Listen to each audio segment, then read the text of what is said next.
శ్రీశైలం దగ్గర. అక్కడి నుంచి మన గాలేరు నగర్లోకి వస్తాడంట. ఆయనే ఎత్తిపోతే ఇంకా సంతోషం. ఆయన చేతనైతే సముద్ర మట్టానికి అంటే సముద్రపు దగ్గరలో గోదావరి నది దగ్గర 45 మీటర్ల ఎత్తుంటుంది. అంటే 150 అడుగుల ఎత్తుంటుంది.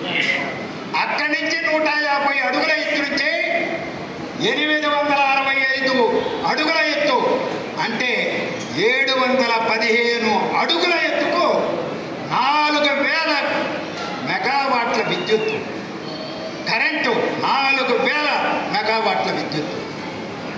అంత విద్యుత్తును ఖర్చు పెట్టి 82,000 కోట్ల రూపాయలు 82,000 కోట్ల రూపాయలు ఖర్చు పెట్టి ఎత్తిపోతలు చేసి నల్లమల అడవుల్లో సొరంగ మార్గం 27 కిలోమీటర్లు సొరంగ మార్గం తవ్వేసి ఆ నీళ్లు తీసుకొచ్చి మనకు పోతాడు, గాలేరు నగరికి పోతాడు.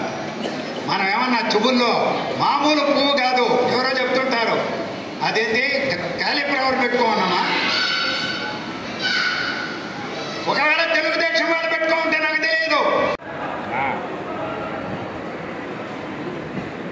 ఈరోజు పట్టదా మీకు? అక్కడ గుంజల మీద మీరు చిన్న చిన్న ఆనకట్టలు కట్టిన ఆ ప్రాంతంలో తాగునీరు లభిస్తుంది.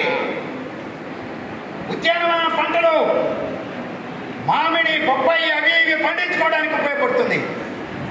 ఒక్కొక్క దానికి 5 లక్షలు 10 లక్షలే 6 చోట్ల కడితే ఆ ప్రాంతం అంతా ఉపాధికి పక్కనుండే జిల్లా అనేది కాబట్టి దానికి నిధులు ఇస్తే ఊరికే మాటలు చెప్తానే అయ్యేదేం కాదు.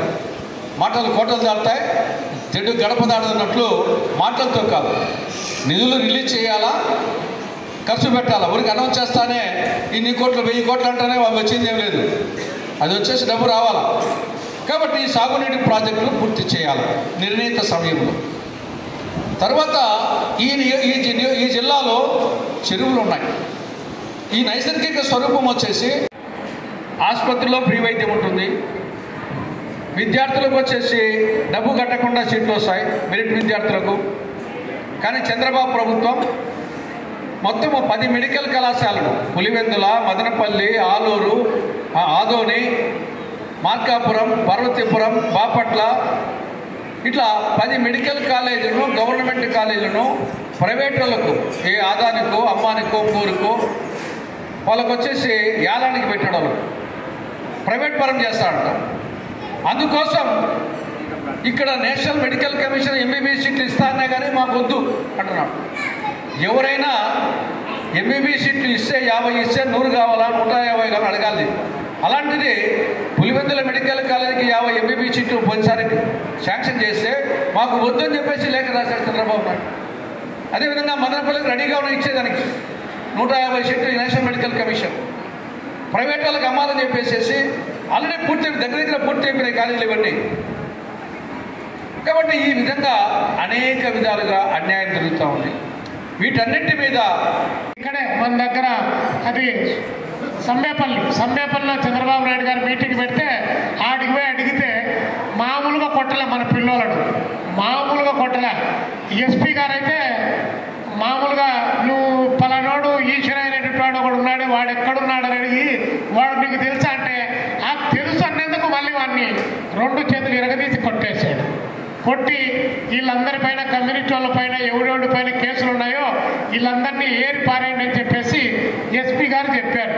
ఆ స్థాయిలో అంత ఆదేశాలు వచ్చాయి.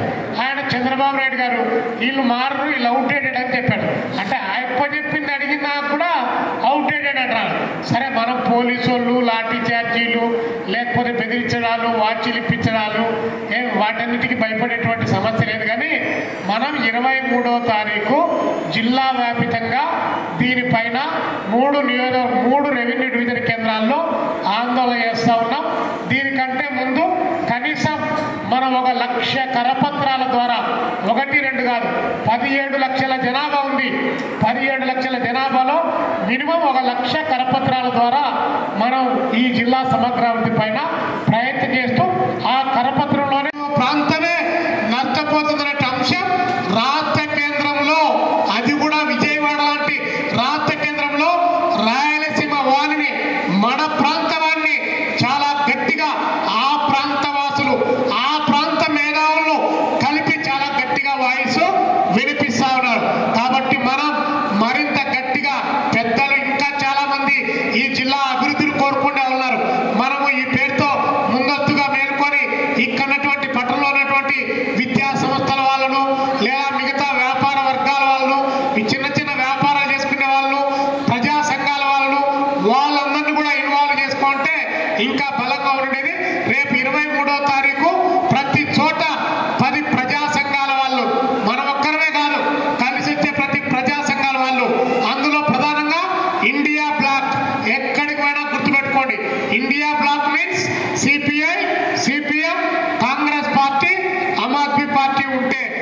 లేకపోతే ఇతర ప్రజా సంఘాలు ఇండియా బ్లాక్ ద్వారానే మన రాజకీయ ప్రచారాన్ని కొనసాగించాలి.